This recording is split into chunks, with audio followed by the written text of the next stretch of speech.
Hello and welcome if you're watching in the UK or around the world. We start with breaking news now. Taliban fighters have reached the Afghan capital Kabul. Some reports say they've begun entering the city, but a spokesman for the militants said that they'd been told to wait. The Afghan presidential palace has tweeted that gunshots have been heard at a number of points around Kabul. These pictures, filmed by the BBC in Kabul, show people attempting to leave the city. The Taliban says negotiations are taking place to ensure a peaceful transition of power. US and British troops have been arriving in Afghanistan to evacuate diplomatic staff from their embassies.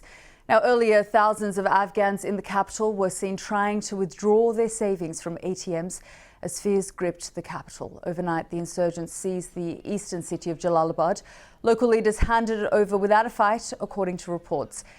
It means the Taliban can secure the roads that connect Afghanistan to Pakistan, further consolidating their grip on power. OK, let's speak now to Anbarasan Ethirajan, who joins us live from Delhi. Anbarasan, this really is a frightening, shocking and surprising situation. I've been speaking to Kabul residents all night and day. This is not what they thought would happen. Yeah, the change has come, or the dramatic events have happened so quickly. Even people can understand what is going on, even to comprehend. Every day, things were moving faster than even people could think.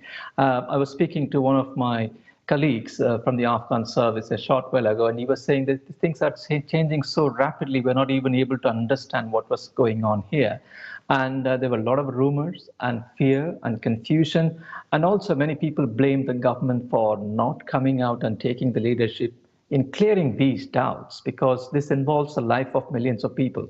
As we were on air a couple of hours ago, there were a lot of reports about the Taliban near the city of Kabul. As we made it very, very clear, they did not enter the city. The fighters who were coming from outside, they were seen on the outskirts of the city. And another Interior Ministry spokesperson has also confirmed to the BBC colleague in Kabul that they did not enter the city, because this can create a lot of panic among people. But the whole political situation is confusing for people. People, as you mentioned, are standing outside banks trying to withdraw their money, savings. And many people are trying to leave the country by trying to, scrambling to get visas in foreign embassies. I saw some videos and pictures on social media. And people are trying to, store even food. As one colleague told me, a taxi driver was phoning his family and then said, buy 3 bags of flour and then keep them at home, because they don't know what is going to happen. But that is where many Afghan people on social media complaining why the government is not coming out and then clearing the situation. At least at this point, they should have come out. Indeed. Let's just talk about the panic for a moment, because I've been speaking to Kabul residents who said, for example, that the Taliban had entered Sharanao, which is the center of the city. And we later heard that, as you say, people were trying to withdraw money. There was so much panic at the bank that the guards had to shoot to push the people back. And so the fear constantly is that the Taliban are here. Yeah, that is what many people should be very careful about what we are saying. If you say that Taliban have entered the city, that will create panic. And as we know, as of now, after speaking to my colleagues, I said they were only seen on the outskirts, and they were also not in an aggressive posture, according to another colleague. So the Taliban, we have to understand there are talks going on as we speak, both in the presidential palace as well as in Doha. And the Interior Minister of Afghanistan has just issued a video saying that there are talks about peaceful transfer of power, a transitional government. That is quite a dramatic statement coming out from a senior government official. We still haven't heard from the Afghan presidential palace. So I'm only giving you what the Interior Minister has been saying. So that means President Ghani and his government are leaving, that they are now talking about a transitional government, which means whoever may be in the transitional government, this government is not going to exist. That is what is according to this Interior Minister's statement and his video, which has been carried widely on Afghan media as well. So the end seems to be quite near, and the Taliban spokesman, they have made it very clear. In fact, Dr. Naeem, one of the spokesperson, he was telling The Taliban fighters instructed to stay at the gates of Kabul and not enter the city, which means outskirts. Until the transition takes place, the Afghan government is responsible for the security of Kabul. This is Mohammed Naeem, a spokesman for the Taliban. So if you look at the Taliban's longer statement, they're making it very, very clear. Talks are going on, stay back, don't do anything. So as we speak in the next hour, probably we may get more details about the future. There are lots of speculation about what is going to happen to President Ghani and others, because things are changing very, very rapidly. But as we speak, there is no news of any fighting or anything inside Kabul city. And many offices have been closed, shops have been closed. Yes, people are worried, a lot of confusion and fear. Very much so. Anbar Ahsan, thank you very much for joining us here on the program. Now, Haroon Rahimi is Assistant Professor of Law at the American University of Afghanistan in Kabul. He joins me now from Istanbul. Haroon, just tell me what you're thinking, what you're feeling as you hear all the news come out of Kabul. Just to give you an update, first of all, the people from different sides, both the pro-Taliban sides and pro-government sides, are telling me that the President Ghani has resigned. There's a photo emerged where President Ghani is embracing, hugging the Mullah brother, the head of political office of Taliban in Doha, which is now in Kabul, who's in Kabul, according to sources on both sides. And the report, these sources say that Mullah brother is going to be the head of interim government, and the supreme leader of Taliban, Mullah Hibatullah Akhund, is going to appear in a Louis Jirga in Kandahar very soon. And the security of Kabul will remain with the Afghan National Security Forces. The Afghanistan defense minister just appeared in a video saying that until everything is concluded, we will be in charge of the security. But the situation is still chaotic. Kabul is home to 5 million people, a lot of people with guns, a lot of people with a lot to lose, a lot of people with armored vehicles, which on good days they would not stop for police. On good days they would not care about traffic laws. Today, they are afraid. They are afraid that what's going to happen to them when they now know that the government is gone. So a lot of people are getting out, and I imagine there's going to be a lot of chaos, and the government forces may not hold together as strongly as many hoped, because even though amnesty is promised, how credible those promises are, and how credible they're perceived by the forces remains a question. In terms of how I feel, there are a lot of concerns, and just to pick up on what you said earlier, we have to be very careful about the sort of rumours that are circulating that Mullah Baradar has turned up in Kabul. The sources I'm speaking to are saying that there's a delegation going to Doha tomorrow. There's a lot of confusion about how the actual process is currently unfolding. There are pictures emerging.